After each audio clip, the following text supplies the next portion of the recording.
Hello, today what we are looking at is variance and standard deviation. So we have the learning goals that we're going to use to discrete random variables and associated probabilities to solve practical problems. We're going to recognise the variance as VAR of x and the standard deviation of a discrete random variable as measures of spread and evaluate them in simple cases. We're going to use the variance of x equals e of x minus mu all squared equals e x all squared minus mu all squared for a continuous random variable, and variance of x equals sigma squared for a data set. We're going to understand that sample mean is x bar is an estimate of the associated population mean mu, and that the sample standard deviation s is an estimate of the associated population standard deviation sigma, and that these estimates get better as the sample size increases when we have independent observations. So with variance and standard deviation, they measure the spread of data in a distribution by finding the difference of each value from the mean. Now, variance is the square of the standard deviation. So we have variance, which is sigma squared, involves the average of the squared differences of each value of the mean. Now we have that this symbol here is sigma, and it's the Greek lowercase letter of sigma. So for variance squared, what we have is, it's our standard deviation squared. What we have is that variance x equals the sum of x minus mu all squared times p of x. We also can calculate it as the variance equals the expected value of x minus the mean squared. Standard deviation is the square root of variance. So we have that to find the standard deviation, we just square root our answer for variance. So we always find variance before we find our standard deviation. When we use S for the standard deviation of a sample and sigma for the standard deviation of a population. For probability distributions, we use the population standard deviation of sigma.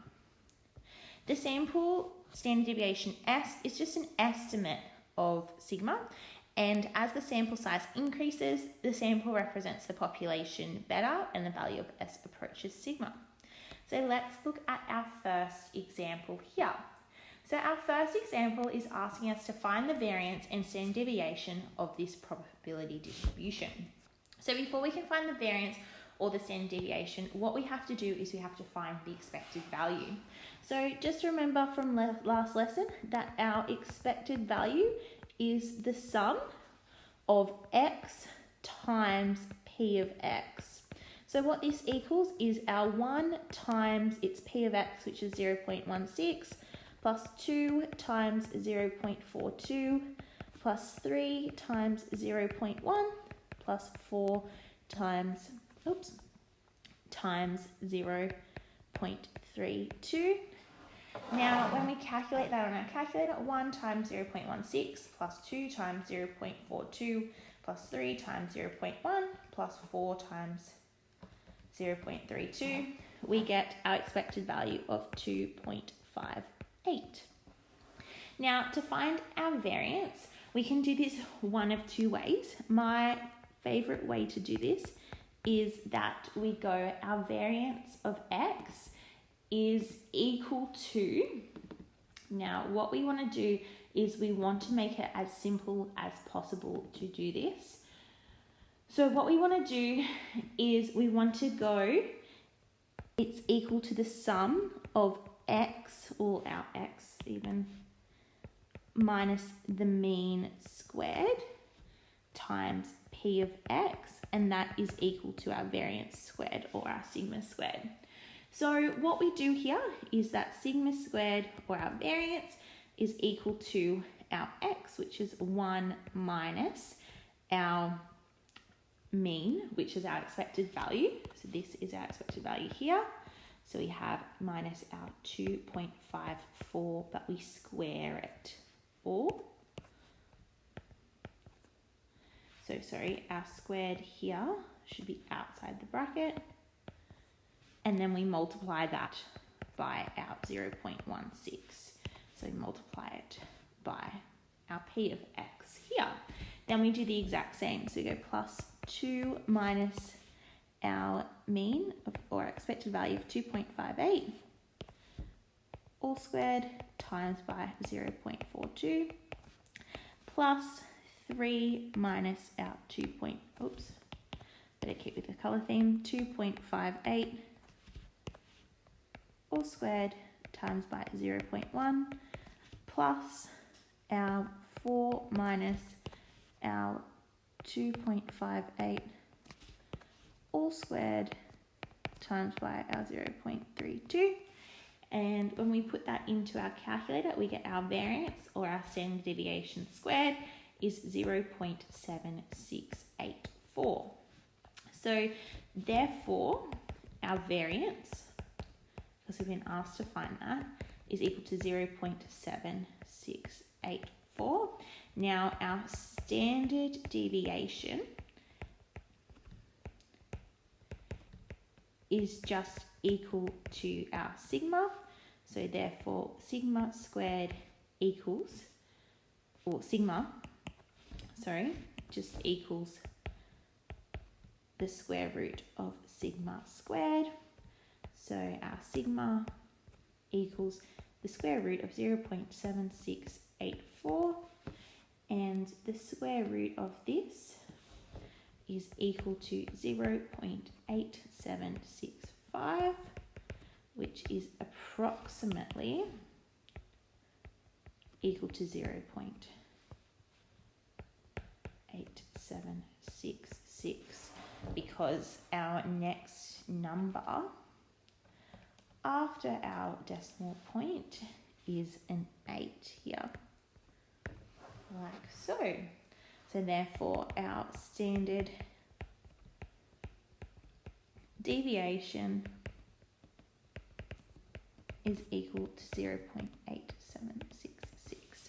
So we have found our two answers that our question was asking for. Okay, so what we have here is that the formula for variance is a little tedious since we subtract the mean from each value. So this wasn't actually the simplest way. So what we have is that we can use these calculations, formulas for variance and standard deviation. So for our variance, instead of having to find the sum of what we did, so the sum of x minus our mean all squared times p of x, what we can actually do is say that our e of our expected value squared minus our mean squared. And then to get our standard deviation, we just use the variance. So we're going to have a go at using this simpler calculation to find the variance and standard deviation of this probability distribution, where we have x is 0, 1, 2, 3, and p of x for 0 is a seventh, for 1 is 3/7, for 2 is 1 over 14, and 3 is 5 over 14. So again, we need to find our mean, or our mu, which is our e of x. So what we have to do here is that this is the sum of x times our p of x, where, remember, this is our x, this is our p of x. So we multiply these values together and add. So this will equal to 0 times a seventh plus 1 times 3/7 plus 2 times a quarter plus 3 times 5 on 14. So when we put this into our calculator, we get 23 on 14. And we're going to leave it as a fraction, otherwise we'll have to use ugly decimals. So then to find our variance, our easier formula is to use the sum of x squared of p of x minus by mean squared. So that is actually using this formula here. So what we need to do is we square our x. That is where our x are these values here. So we square our 0, we times it by our p of 0, which is a 7. Then we add that to the square of 1 times by our p of 1, which is 3/7. Then we square our 2 and we times that by our p of 2, which is 1 on 14, plus we square our 3 and we times that by our p of 3, which is 5 on 14. So we then minus our mean, our expected value, so our mu, let's make that all the same colour.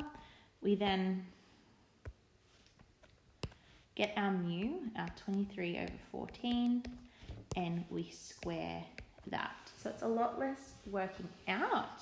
When we just do our square brackets, we get 55 over 14 minus our 23 over 14 all squared is minus 529 over 196.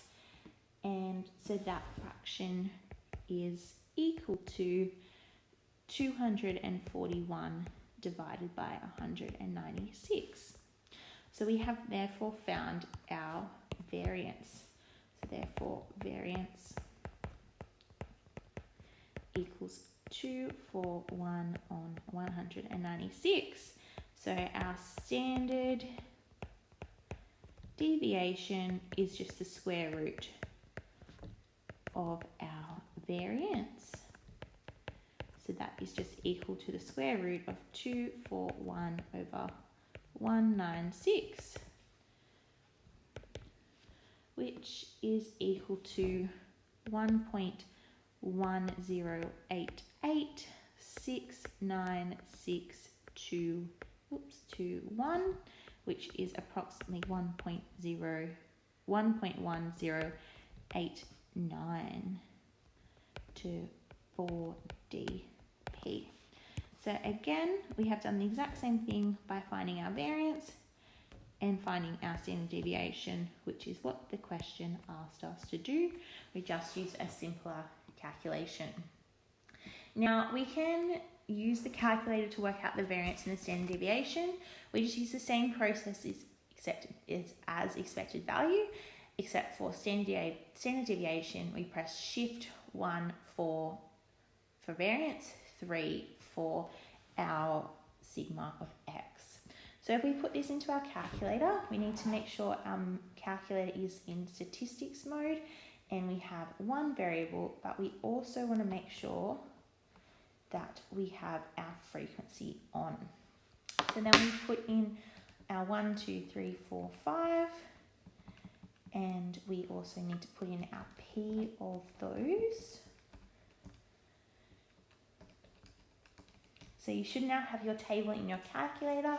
You then press AC, shift 1, 4, and 3, hit equals. And when you do that, this gives you your standard deviation.